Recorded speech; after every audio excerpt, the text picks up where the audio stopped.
जाती नहीं दूंगी। जिजामाता हे छत्रपती शिवाजी महाराज यांचे आई होते। यांचे पूर्ण नाव जिजामाता शहाजीराजे भोसले असे होते। त्यांना सर्वजण राजमाता, राष्ट्रीय माता, जिजामाता असे म्हणतात। फेब्रुवारी 1891 रोजी रमाबाईचा जन्म वनंद या गावी झाला। रमाबाईंच्या आईचे नाव रुक्मिणी व वडिलांचे नाव भिक्खू असे होते। मी दोन शब्द सांगणार आहे।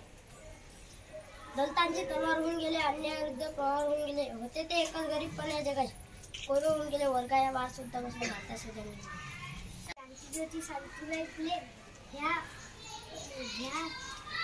भारताच्या पहिल्या महिला व शिक्षिका तसेच मुख्य लेखिका होत्या।